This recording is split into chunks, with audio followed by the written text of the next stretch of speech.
somebody like Voch. I told my family is the sports media equivalent of me pitching in the big leagues. And I believe that, it's obviously, it's an interesting analogy, but it's one that's very significant for me. Voch Lombardi, we've already had this discussion, but for the sake of the audience, for the viewers, man, I can't thank you enough for this. You know how much this means to me. Your growth, your continued growth, but also, as I like to say, your continued give back. Being that trailblazer, paving the way for people like me, man. Thank you so much for doing what you do, but for being here and helping me be me.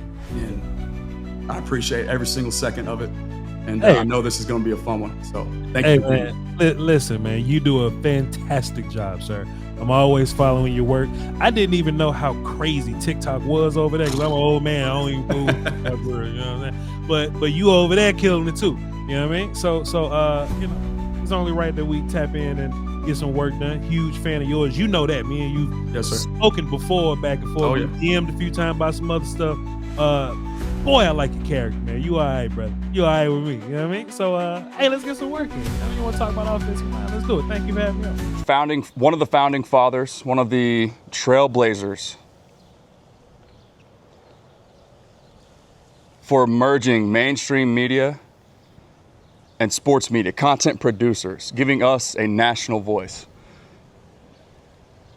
a legitimizing factor, if you will. It's kind of surreal, but he needs your help still too. He's making the push to 100,000, and I don't know how much we'll be able to do here. I'm still one of the little people for now, but if you enjoyed this, just remember that it's free to show love. They didn't lie to us about the left tackle position. At one point, it was the most valuable non-quarterback position in all of football. Franchises built their dynasties around it. They protected legends, and they cashed generational checks. Everybody saw it. We all believed it, and for a long time, we were right. But the NFL doesn't sit still. The game evolved. First, the spread takes over, then defenses adapt, speed over size, confusion over power, and slowly, the point of attack started moving. Not specifically off the edge, or nearly as much, but instead, right up the middle, right into the quarterback's lap. And now, interior pressure is breaking pockets before left tackles even finish their first kick step, seemingly. Right tackles are getting paid, guards are being weaponized. And the blind side, well, it still matters, but it's no longer the thing. This is what we call the NFL pendulum. And today, it's swinging big time. So before you rush to judgment on Tyler Guyton, before you drag the Cowboys for betting on his traits and willing to be patient, maybe you just ask yourself, are you watching football as it is today for what it's becoming, or as it used to be? So kick back, dim the lights, grab a snack. I'm not gonna lie to you guys, this is gonna be a little bit to take in, okay? But it's gonna be very informative, it's gonna be very fun, and I've got a very special guest or two helping me out with it. The Cowboys aren't necessarily ahead of the curve here, but they're definitely not behind it. Thanks, in large part, to the help of Brian Schottenheimer, who sees exactly what I'm gonna be discussing today. So I hope that you enjoy this. It's a brand new style, something I've never done before. And I don't know how much time I'm going to be having now with my third child on the way to be able to commit to more projects like these. So if you really do enjoy it, please be sure and let me know. All you gotta do is like the video or subscribe if you aren't already. That's the best way to make more videos like these happen. I'm Lando with Sports Below the Surface, and this is the NFL Pendulum, Project Trench. Before we really dive in and unpack the evolution, I think I just want to make sure we're all on the same page with exactly where I stand on Tyler Guyton. It's always foolish to write off any player after 1 year in the National Football League. It takes time to really understand how to become a pro. I often say it took me until I was 27 to figure it out. And by that point, it was too late. Some guys never figure it out at all. But with Tyler Guyton's case, he had infinitely more obstacles stacked against him, right? His learning curve was always going to be greater than that of the average prospect making his transition into the league. It hasn't even been 6 years since this kid was a full-time basketball player. It hasn't even been 3.5 years since this kid was a full-time offensive lineman. He was playing some tight end, some O-line, some defensive tackle. And then it hasn't even been 1 full year since he's been playing left tackle full-time. That all on top of the coaching staff responsible for bringing him along in year 1, when all of these things were already stacked against him, just from an experience standpoint. Uber athletic, all the traits, with the one that we can't measure, right? The mental side. We're going to touch on that in a second too. A coaching staff on an expiring contract, fighting for their coaching lives, with no time, patience, or even want to hold the hand and bring along and babysit a guy like Tyler Guyton. The offensive line guru himself, Duke Manyweather, Big Duke, seemed to indicate or hint at a few weeks ago about Tyler Guyton's willingness or want to become a better player. His work ethic. How much does he want it? How much does he love it? As we know, a huge pillar for what the Schottenheimer regime is focusing on. They're placing added emphasis into what's between the ears, the way that a guy is wired before they obviously continue looking into bringing in any particular talent. It's fair to question or to speculate anything that Duke says. What he says should carry a ton of weight. But there's two sides to every coin, right? We gotta dig a little bit deeper to make sure that we're seeing the bigger picture here. Maybe, just maybe, the Tyler Guyton that Big Duke knew as a rookie, who has already admitted he didn't know how to be a pro, wasn't a pro yet. And maybe that rubbed Duke wrong. You know, a guy that just simply didn't understand what it takes because he hadn't done it long enough. He's new to this. Maybe Duke's perspective didn't resonate well. Maybe they got off on the wrong foot. And maybe, just maybe, an offensive staff now that features not one, but two offensive masterminds in their own right, Clayton Adams and Connor Riley. A change of scenery can be good for players. Why can't a change of perspective, a different voice, be good for players too? Offensive line room building over here, and I think that, having these coaches with the 1-2-3 punch is going to help everybody out. And they're coming with a new intensity, they're coming with a new attitude, and I see it changing our room already. Tyler Guyton is operating with a different energy. He's speaking with a different level of focus, conviction, and even eye contact in his interviews. Still early, yes. But the body is changing too. And then on top of that, the cherry on top is that Brian Schottenheimer has gone out of his way to mention Tyler Guyton's development, commitment, his work, living in the weight room, etc. multiple times, not just once, not even just twice. Listen to what he's saying, listen to how he's saying it, and watch him as he's doing it. It's a different level of focus this year. With that in mind, regardless of what the NFL value, the NFL market suggests, salary is not an accurate synopsis of true positional value. We have to evaluate throughout the entire landscape, and that's what we attempted to do here. And I know, to some of you, it may seem like I'm talking out of both sides of my mouth when I'm saying, okay, stop betting against Tyler Guyton, but then also left tackle isn't important.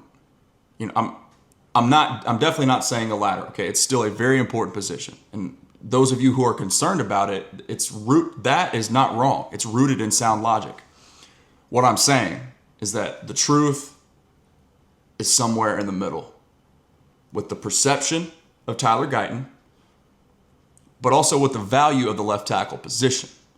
The Cowboys' success this year is not contingent upon his ascension. You only need replacement level ability, which is not that significant of a jump for him. The truth is in the middle. And for the modern NFL, the foundation is too. This is why Tyler Booker matters. Booker, Beebe, Smith, every bit as much as Guyton. There is not a better person to talk to if we're going to have that offensive line discussion. Setting the table really quickly, and then I'm going to just pass it over to Sure. to you. I'm going to let you do what you do, man, because you and I both know things are changing. Mhm. The modern NFL, as we know it, is different than it was even 5 short years ago, okay? This particular project here, the evolution of the NFL, Project Trench. My premise, my synopsis, my homework Yes. that I've been doing and really tapping into, trying to convey to Cowboys Nation, this is more than just a coaching change. This is more than just a culture shift. This is more than just a difference in philosophical approach, right? It's as big and as deep as the entire landscape, the entire broad spectrum scope of the National Football League. Yeah. That has its ebbs and flows, that ever-evolving pendulum now swinging back into the favor of physicality, right? So timeline, 2010 or so, roughly.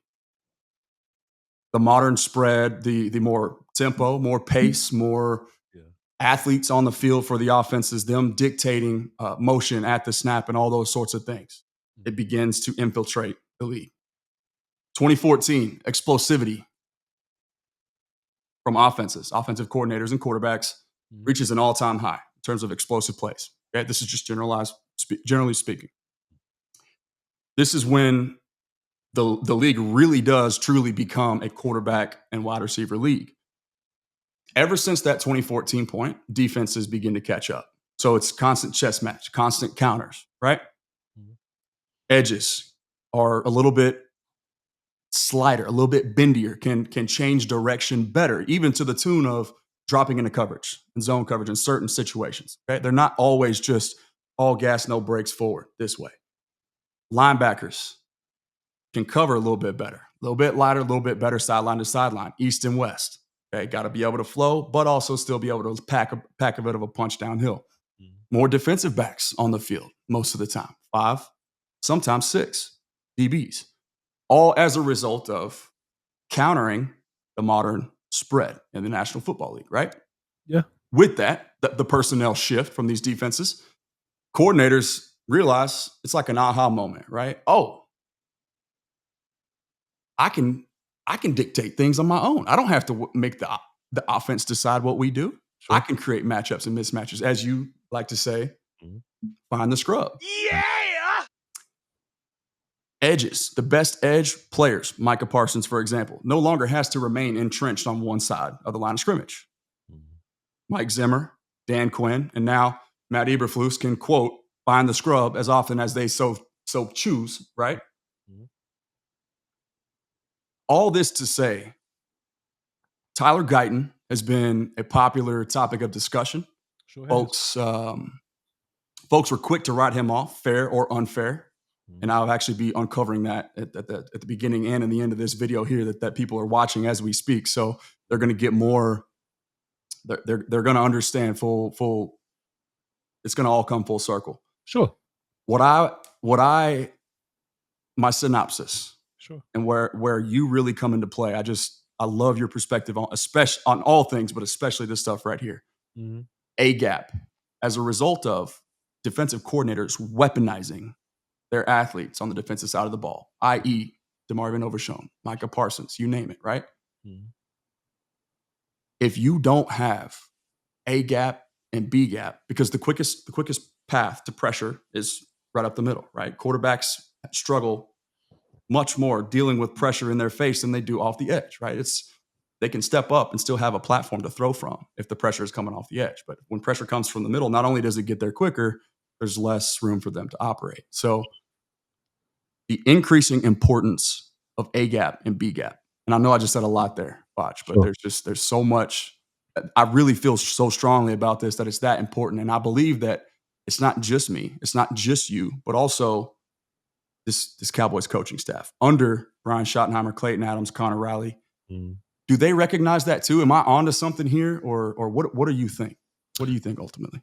Well, it's interesting. When you was talking about how football changed in 2010, I just smiled real big because I got context of that. Okay, when I was a wee lad, I was playing ball in high school right at 2010, like right up in there. Yeah. So I don't know about pro level football from I've played pro football, right? Because I haven't, right? But I'll tell you what I do know and why I know so much about pro football. When I was in high school, the thing to do in high school was, damn boy, we want to be like Mississippi State, boy, man. Boy, we gonna run them plays like Urban Meyer run. We gonna run our spread like they run their spread. And at the time, the NFL wasn't having it. They was like, nah, we'll never, do all this option stuff, all this wildcat stuff. Sure enough, in 2-3 years, Lando, I'm watching NFL football. The Dolphins did it first. They did Wildcat first. It was like Reggie Bush and some other character that I can't remember his name, like Mendenhall, I believe. And I remember going, hey, that's what's the name? That's, you know what I'm saying? I remember seeing that. And mind you, this was a time to where, offensive linemen were big burly characters. If you had an athlete, he was probably just a left tackle. Yep. Right? He was probably just a left tackle. Then there was this evolution that Mario Williams got drafted before Reggie Bush. That's a big moment in this too, Lando. Yep. That's a big deal for sure. It's a big moment in this too, because now they prioritizing pass rushers. Right. Then they started moving pass rushers over to the right tackle. Now your right tackle got to be just as good as you see what I'm saying? 194% increase in the average salary of the right tackle position in the last 10 years, by the way. So the league is on it. Exactly what you just said. So this chart right here is something that I referred to a while back in one of the articles that I wrote. But what you'll see at the very top is right tackle. This is the average growth in salary over a 10-year stretch at every position on both sides of the football. So this is the offensive chart, and over here is the defensive chart. Okay, very important for a couple different reasons. And that second one is a sneak preview into the next project that we'll be doing that's similar to this one. But right tackle, the very, very top, 190% growth. It's by far and away the largest average growth of salary league-wide than any other position, and that includes the defense. Okay, so this is when Voch says things like find the scrub. This is a classic example of what he's saying. And when I say things like defenses are now weaponizing, defensive coordinators that is, weaponizing their best talent and moving them all over the field, all over the formation. No longer just leaving them entrenched to one side of the football. The age of that, the TJ Watts, it's that type of thing, right? That is a dying breed because offenses are faster now. They're more creative. They can game plan around those things. So defenses had to counter, right? This is all part of the evolution. But if you notice, number 3, second only to right tackle and quarterback, guard, 116%. All the way down here, you go 5 spots down now. If we're using salary as the basis for judgment of positional value, meaning, how much is this second contract worth when any particular position pans out and you want to extend that player? That's sort of the basis for the judgment, right? It's what the league market says how valuable that position is. If that's the basis, the logic, the foundation, then this is plenty of evidence to suggest that we're maybe thinking in outdated terms. And I know that we are. Because the league is evolving. We're seeing it on film. and we're witnessing it now from team building. Philosophically speaking, it's right in our face. Left tackle is the 5th fastest growing position now. It's no longer number 1. And that's because all across the formation now matters. It's not just the quarterback's blindside. All these things come into play. Defensive coordinators weaponizing their talent. Things like, putting Micah Parsons in A gap over and over again. Find the scrub. Pressure through the middle happens quicker. You better be solid in A and B gap, brother. One of the things I struggle the most with this, like these types of projects, is just knowing when something makes sense, like when I've emphasized it adequately. Yo. What's good, bro? So now I'm watching this, right? Mm-hmm. And you say you've been watching my draft cover, so you understand I hate 300-pound guards. Mm-hmm. I'm not a fan. I don't like little bitty guards. Brock Hoffman. Brock Hoffman. Brock Hoffman. Them. You want to know where little bitty guards come from? The need to outside zone to death. Yep. So when defenses are slow, we decide to go fast. We get small. I'll add another player to your Rolodex. Aaron Donald ruined everything. Did you hear what I said? Aaron Donald ruined everything. Yep. Aaron Donald and J.J. Watt sat so that these new 280-pound pass rush, these smaller guys, these smaller 3-tech dudes, they sat so these dudes can fly. So now it's 2 things happening in this world, right? They getting pass rush from B gap, and the defense has gotten so small in general. Linebacker, DBs, they play a gang of nickel because we run 11 out there. 11 personnel, yep. We run 11, they're playing nickel. But they still want to stop the run because the box is always favorable. So now what has happened is you got a gangster in B gap. He's probably one of your better pass rushers. And then you probably deciding to go just as big in A gap. Yeah. Because you got to keep your 2 linebackers clean just in case we elect to run on you. And they still want to decide to play nickel. Right. So if you're a Cowboy fan, you notice, Marquise Bell, 205 pounds, boy. They doing a good job getting, Osa 280. Damn, boy, such and such, XYZ. They run directly at you because defenses are small now. Yep. So I think where the Cowboys are at, and me and you talked about this in the DMs or whatever, they're finally not behind. Right. Where the Cowboys are at is the Cowboys are getting big at offensive line before defenses get big again. Bingo. That's why. Go ahead. In its simplest form, that's the punchline. Yep. That's the punchline, right? It's the evolution, the counter to the counter. Mm-hmm. And Schottenheimer sees that, absolutely. So the whole Tyler Booker thing, it's not, that discussion was a nuanced discussion for a few different reasons. And I don't like to sit here and poo-poo on Brock Hoffman, but we as producers, content producers, media members, like ultimately small business owners, right? We have to operate from an objective lens, and we not poo-pooing on Brock. The Cowboys telling you what they exactly. They the Cowboys tell you what they think. Yes. When Brock was a center, they said, "All right, we gotta go to the center." Mm-hmm. When Brock was the right guard, they said, "All right, we about to go get right." But this ain't us. Right. And shouts out to Brock because you need backups like him. They can play 6 or 7 games. But the Cowboys telling you what they thought about Brock. And Jalen told me we ain't talking about receivers. But they're telling you this. Mm-hmm. They're telling you that they're trying to keep up with the league and they're trying to be versatile enough to move sideways and to move people. Yes. Brock ain't moving people. Brock falling on people that fall down already. That's just objective. And being honest about it, especially looking at who's playing center now, like you said, they drafted a guy that wasn't even, that center was his backup position to replace Brock, right? And now at Brock's backup position, all of a sudden he's going to be stronger at a position where you're supposed to be even stronger than you were at your primary position, but you still got beat out by a guy playing his now secondary position. Right. So, and then I'm hearing, they've thrown so many, throwing darts.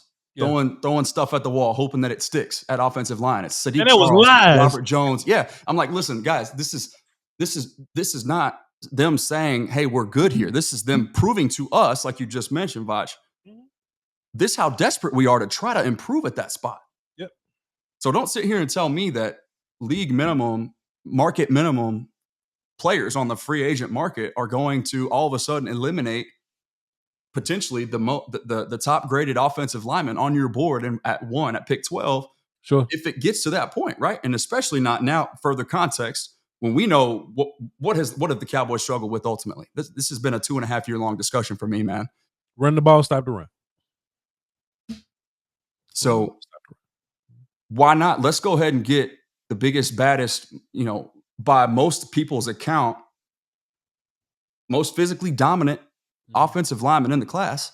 Yeah. And let's pair him with not just one other guy, but two other guys who are, as you would like to say, black belts and their specific craft, their superpower, which is what? Moving people. Whooping feet, yes, sir. Yeah. I was talking to Will Steele about this. Shouts out to Will Steele. Oh my gosh, he's doing his new stuff. He's the best. He's the best.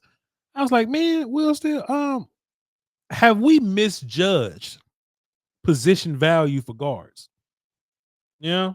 Because we're a little early still. And this was when I was putting out all the fires. You know what I mean? When Cowboy Nation was going crazy. It was like, you could have drafted him later. No, you couldn't. You know? You could have got a guard just as good later. No, you couldn't. Mm-mm. Well, guards are gonna fall in the draft. Guards aren't valuable. I think that's a lie. Houston was trying to come with the second one, were they not? Sure, they was coming to get Booker. That's what I'm saying. Yeah. Get Booker. I think position value lies in where the league is. Wide receivers, corners only valuable because wide receivers valuable. Tackle was considered valuable because edge was considered valuable. You got to go get the quarterback because quarterback's considered valuable, right? I can make the argument that when teams start going crazy in the postseason, it's because of their interior play. When we talk about Milton Williams and Jalen Carter making all these plays, or if we look at the Chiefs side, it's always Chris Jones. We don't talk about the edges on that team. Nope. Yeah, man, Montez did a little something, but it was about the interior. You know what I mean? The Washington Football Wizard kids, their interior matters. The Lions continue to invest in the interior. I don't think it's a coincidence that all the best characters you got to go fight have a robust interior. Hargrave had an embarrassment of rich. Yeah. Yep. When he was with the 49, Hargrave and them like, hey, this is ridiculous. They're just building, and even if they got two guys in the interior, they're still going to get some more. Restock. They're still going to get some more. I'm like, man, we can't be like chasing around, and by the time the trend is well established, we go, hey man, y'all think we should address this? Minnesota Vikings might be a playoff team that you run into. They just signed Hargrave and Jonathan Allen. They doubled it up. I'm already on record. I said, depending on what they get out of that quarterback position, that's the only question mark at this point. You watch. That team's going to hold people to 15, 17, 18 points on average per game. They're going to be in a lot of close football games. If they get quality replacement level quarterback play at worst, sure, watch out. So to your point, we're not poo-pooing on Brock Hoffman. Look at the other characters that Brock got to go fight every day. That's the hard part. That's what I'm poo-pooing. I'm poo-pooing the people he got to fight against. I feel much better with Booker in that fight than I do Brock. Sorry, Brock.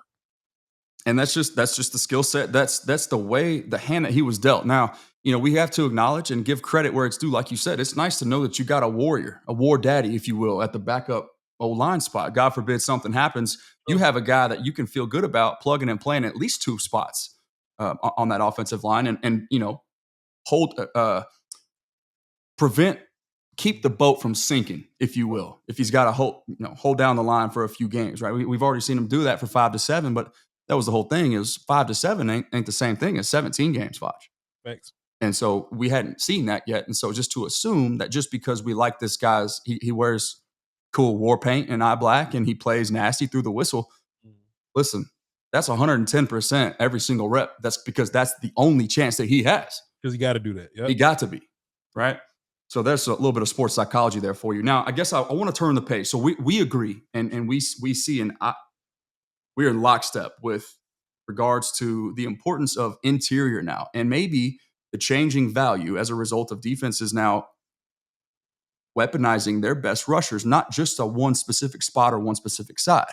Sure. You better be good up the middle, okay? The flip side of the coin for the Cowboys. This is another passionate discussion or a passionate take that I have in regards to a very polarizing discussion in Cowboys land. Mazi Smith. Fair to question whether or not we're good enough. I would say you're probably not, considering what we just said. To assume that we're good enough there would be foolish. It's the same exact discussion we had on the offensive line spot. You don't know what you have in Mazi Smith yet. We like the direction he's trending. We're hopeful. We don't know who Jay Toya is. This is a discussion that you and I maybe can have for a different day, Voch. I call defensive tackle spot the second most difficult position to find difference-making talent at, only to quarterback. That's the only one. There's a few different reasons for that, but I know you're privy to everything that I've discussed just because I follow your work closely enough to know that, just to assume. Yes, sir. Now, Jay Toya, we're hopeful. The one thing that makes me think that there's a, maybe, just maybe, there's a slight, ever so slight possibility that he can sort of, let's just say, give you something. Shrink the learning curve just a hair. Yeah. Give you a little bit of something, just as a rotational secondary option at one tech. Run stop. Be powerful. Don't move. Right. Sure. The family lineage. Yeah. I thought you were gonna say because he's 340 pounds. Well, that too. That obviously, that obviously helps. It's a prototype, a body type that you haven't really had. Not unless you want to consider maybe John Ridgeway or Justin Rogers, but John Ridgeway you cut, Justin Rogers you cut. So it's like you really haven't seen those guys get drafted, develop, and then produce for you. Cowboys fans don't know what that looks like. Right. They don't understand, and they still don't, because Mazi's now entering year 3 in his own right, and that's traditionally speaking that's the leap year. Yeah, exactly. That's when things you either figure it out or you don't. And Mazi was put at a he had 2 full-time jobs his rookie season, trying to lose weight, 30 pounds. Trying to lose and gain weight at the same time. Right. Just those were Mazi's 2 jobs. Working against himself, man. But I think the problem with Mazi, man, first and foremost, he had a couple good games versus John Michael Smith. John Michael ought to be ashamed of himself. Yeah, I'll just say it like that. Mazi ain't do that to nobody else for real. Fair enough. You are correct. The learning curve for a one tech is much different. Not only do you have to learn the game, but you got to get grown man strong on the same level that everybody else is grown man strong. And Mazi's strong, but it's different. And you're also the numbers game, right? You're oftentimes wrestling 2 other grown men who are technical black belts and right IQ at their positions too. So you're outnumbered on top of all those other things. It's tough. So I think it'll be in the Cowboys' best interest to assume that Mazi probably don't want to do it by himself. Now, what gives me a little hope about this is that the Cowboys weren't proactive. Delusional. They weren't delusional about the wide receiver and the right guard position. So I got a little bit of faith that they won't be delusional in the defensive tackle position. Hey, but boy, this our Dallas Cowboys. It's our beloved Dallas Cowboys. I do think Mazi will be fine. I just don't think we can lean on him just yet, especially considering everything that we've just talked about here. Now, when we go to camp, we got some figuring out to do. Because hopefully he lines up against Booker day 1. I'll just let them wrestle. There's no reason not to. And it's going to be a lot of situations where we go, man, is Mazi better, or should we be worried about Booker? Or is Booker a bad boy? Or, hey, man, Mazi just terrible. Booker pushing him all over the place. It's going to be rough to figure out because we don't know much about either. We know just as much about Mazi as we know about Booker. Just that Mazi plays some more games, but it'll be in the Cowboys' best interest to go find some help at one take. For sure. No question. And so, like you said, it's going to be a wait and see approach, almost an evaluation. Same thing at running back. Once again, completely different discussion. My caveat to the Mazi thing, as much as we all should agree and be on one accord with them saying, look, you shouldn't be complacent there. You should be proactive and looking to bolster depth, if nothing else. But is it possible, or am I overthinking this, Voch? I'm a glass half full guy. I'm overly optimistic sometimes to a fault, but it's just the way that I am, the way God made me, the way I operate. The fact that the Cowboys weren't super aggressive, not just in free agency, but then were patient enough to wait and addressing the defensive tackle position again until round 7 in the draft. Yeah. Is there a chance that the coaching staff, Aaron White-Cotton and company, Matt Eberflus and company, feel better about Mazi Smith's ability than the fan base does at this current juncture? Well, that's some cold-blooded optimism, man. They got the same bit of evidence we have. That's last year's film. You know what I mean? Sure. I know Mazi will probably be bigger this year than he was last year. Mazi still got a lot to prove. Mm-hmm. I even see some people they'll try to calm the boat a little bit, but like, well, in Eberflus's defense, the one tech doesn't matter, bro. When you trying to win a Super Bowl, Come on, man. everybody matter, dog. You know what I'm saying? You know, you can sit up here and act like one techs don't matter, but if you can get Quentin Williams, you're gonna run and go get them. You ain't just gonna say, "Oh no, I don't want Quentin Williams. One techs don't matter in this defense." That sounds crazy. You know what I mean? So I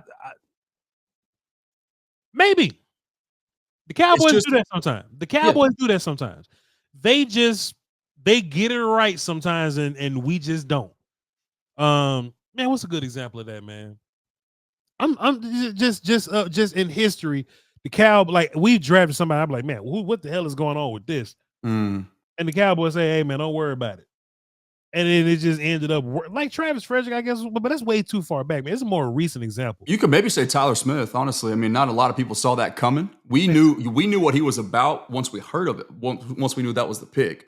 But maybe as far as national media is concerned, that one was there was a lot of people that were questioning that one. But I think Osa, like when Osa was in college, overshown. I was going to say that Demo is probably another good example of that too. You a Texas guy? Mm-hmm. I seen Overshown's film. It was some good film. Cowboy Overshown a little different than Texas Overshown. You know what I'm saying? Yeah, that dude's a little different. They asked him to do a little bit. His deployment was different at Texas than it is here, and they've got it right, as you would say, in this particular instance. It's more, hey, heat-seeking missile, see ball, go get it, that type of thing. Less coverage and responsibility sifting through traffic and stuff. Now, just go. Quit thinking. Just go. Quit thinking. Yeah. Maybe the Cowboys have some of that in mind with Osa. That maybe how we play with alignments. Maybe Osa will get double teamed a little less. Mazi. Maybe we can play with some alignments. Mazi gets double teamed a little less, and maybe that'll help him in the long run. I think that's nonsense. That's me trying to be positive or whatever. I just want another guy in here. And it just seems like DJ Reader's a name that's just floating around. But when we float a name around, the Cowboys never act on that name. It's always somebody we haven't heard of. Yeah, it's somebody. Yeah, somebody kind of sneaks up on us a little bit. Do you think it's possible? So, like, just given the current state of, they're gonna have to make some decisions at the edge position, man. There's a lot of guys that you could right now paint the picture and say, okay, this guy's probably gonna make the squad. Sure. I mean, we got a former first round guy that might be your 7th best edge at this point, just 4 years ago. Peyton Turner. Peyton Turner. So could you see a situation? Let's just say an opportunity presents itself. Okay. God forbid, or Lord willing, a difference-making defensive tackle, which I do not bank on this. But I know, and a lot of people are saying, "Oh, post June 1." Yeah. Difference-making DTs don't just end up on the open market for free, guys. But crazier things have happened, I guess. And me being optimistic, guys, sure, let's just hold out hope. But I'm just saying right now, don't bet on it. No. If you're gonna find a difference maker there, especially at one tech, you're gonna have to trade for him. Now, let's say you go and trade for somebody, you name whoever. Yeah. But Jay Toia also proves his worth. Could there be a way in which 5 defensive tackles make this opening day roster? Can you carry 5? I mean, I think especially now today, as you and I are seemingly ahead of the game and in lockstep with physicality is making a push again. Teams are leaning heavier into downhill running attack, more heavier personnel, those types of things, ground and pound, ball control, all that stuff. It'd be tough to carry 5 DTs, Voch, but I'm trying to sit here and think of like, all right, who are you saying goodbye to? And 5 is a lot. I think it'll Yeah. be it'll look like 6 edges and maybe 4 DTs. I think that'll be the 10 D linemen that they go with. I think edges are even tougher conversation. There's a whole bunch of room. Like it's a bunch of dudes in that room, and like roles matter more than how good you are over somebody. Like we need rundown guys, but Sam may not necessarily be that. And when it's time for pass rush, Sam might be your third, fourth pass rush. Like, you know what I mean? So Sam's gonna be in a weird spot. But right now you got Osa and Solomon Thomas, which I feel really good about B gap. I like both of them, I do Osa too. and Solomon. I do too. But besides that, it is Mazi, Toia, and Justin Rogers. Now, Yeah. Justin Rogers, you can pretend like he gonna be a practice squad guy, but last time you tried to practice squad him, he just dipped. He got poached. You know what I'm saying? He ended up in Cincinnati. You had to go and take him back. So that's one thing. Toia is not going anywhere because he just got here. He better not. Once again, learn from your mistakes in the past, man. Don't put those guys that have that run stuff ability like John Ridgeway that you know, don't put those guys out there on the market, man. And I think this coaching staff realizes now it's a different game. So I'm hopeful. In my mind, you got to add a one tech that'll push Justin Rogers off the field and can play enough one tech that Mazi probably play backup 3 tech for you sometimes. And that's how I think you make a lot of those guys fit, including Toia. I love that. I love that, especially. And you talking about getting specific, like you could deploy. You could You deploy can go Mazi and Jay and go super big, like we've been talking about. Right. You can go Mazi and Osa, like they'll probably kick it off. You could go in a pass rushing 2-3 tech mode with Osa and Solomon because you ain't got D-Law taking up B gap reps anymore. Marshawn might, but I think that's what Solomon is. You know what I mean? Yep. Hell, man, Toei, man, just take Toei at 340 pounds and just put him at 0 and see what happens. You know I was about to say, you can get creative with this deployment, especially if you like lining Micah up more in the middle, right? Just give him a 2-way go as opposed to having to bend off one direction. I may still be in the minority on that discussion, just as far as not necessarily playing him off ball more. It don't have to be that, right? And that doesn't necessarily mean just skyrocket those numbers. It's just mix it up just a little bit more often, just to let him go crazy. And I just don't want Mike in the same spot all game. That's it. That's all I'm asking for too. Right. Put him at safety and let him blitz or something. They'll never see it coming. Sorry about you, Dono. My bad. But sure though. To your point. I asked Coach Whitecotton. This was on the internet. I asked Coach Whitecotton. I said, "Hey man, you like your nose is 310 or 340?" And he said, "I like my guys making plays." Okay. I like my guys making plays. So I guess he like everybody. I guess he doesn't favor one size over another one. So but either way, I hope Mazi gets back to like 330 because that'll benefit him the most. Man, just taking when you're top of the list, Bruce Feldman's freaks, and when I think people forget, right? The manufacturer of that push-pull device in the weight room, that weight room contraption at the University of Michigan, it capped at 500 pounds. Yeah. They had to come and reinstall longer levers so that they could add 2 more 45-pound plates on each side just to have enough room to stack enough weight for Mazi to push-pull. Sure. Like, I mean, Mazi got physical traits. He's there physically, yes. It's just about, DQ and Jeff Sganina last year were trying to overcome him. He picked up a nasty habit, just trying to wrestle guys on one leg. Yeah. And so, I mean, we're talking literal fundamentals here, the foundations of your foundation as a defensive tackle. Sure.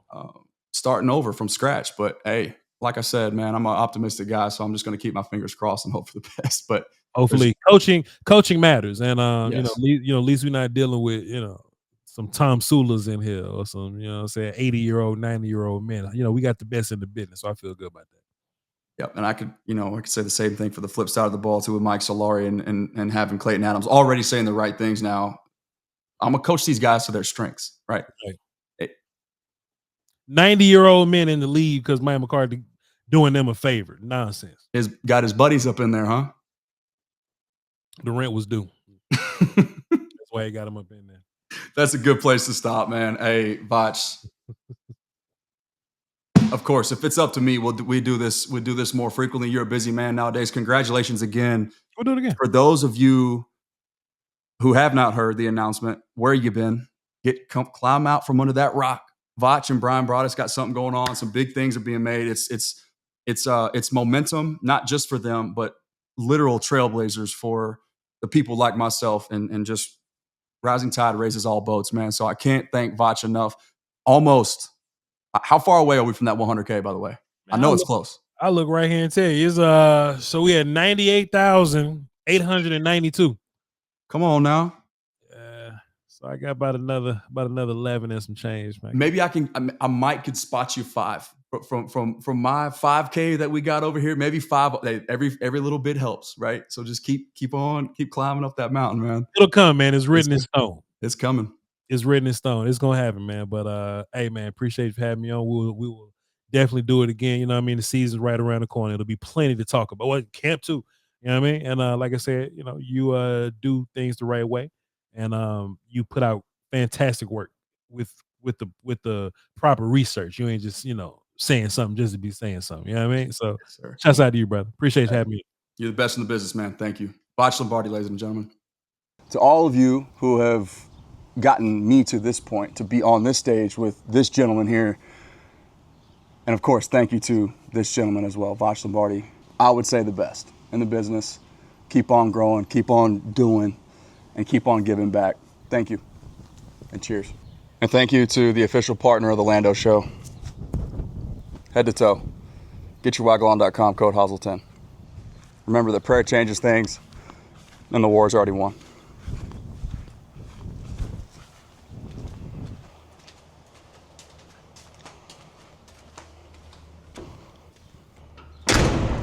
Say, subscribe to the channel, please. Please. Say, woohoo! Say, talk to you soon. Talk to you soon.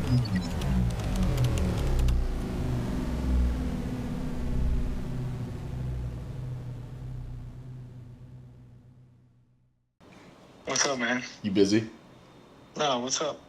Okay, I need just like probably 3 minutes of your time if you got it. I'm working on a project right now for my YouTube channel, and Okay.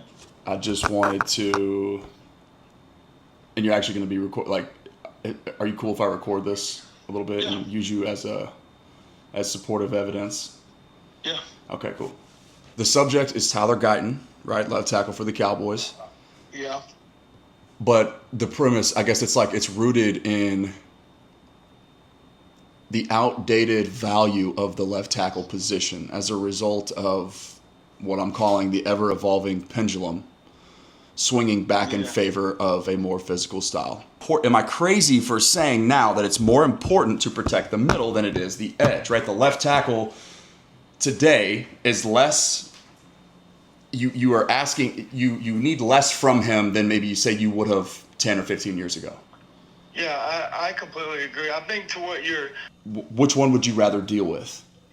Pressure off of the edge or pressure up the middle? If you're a quarterback or an offensive coordinator or a head coach, like you are, would you prefer edge pressure consistently or interior pressure? Definitely edge pressure. There's no pocket to step up. There's nowhere to go. Right. That's when, If there's when you're getting... Pressure up the middle, you're turning around. You're fleeing. If there's pressure off the edge, you can step up and still see. You have your entire field of vision in front of you. Yep. And you can, of course, like we said, allocate resources to it. It doesn't, I mean, to me, it's really simple, logically speaking, man, I think. But like you said, it is an outdated concept that the left tackle's got to be this, this superstar to, you're getting lighter boxes, but teams are still able to beat you defensively because you can't block them. You can't run your way out of the lighter box. Yeah, I love that you said that again, because just a couple days ago I wrote that's the number one reason why Mike McCarthy is no longer here, man. Schematically speaking, they couldn't nuance their way to any sort of efficacy in the run game. So teams would just sink back in that, that drop 7 vision-based zone shell and say, good luck, Dak. Carve us up if you can. I mean, no quarterback. Bro, so the 3.2 yards per carry in each of the Cowboys' last 3 playoff losses. 3.2. I did the math. For running back carries, no gadgetry, no quarterback scrambles and crap like that included, but running back carries, 3.2 yards per carry.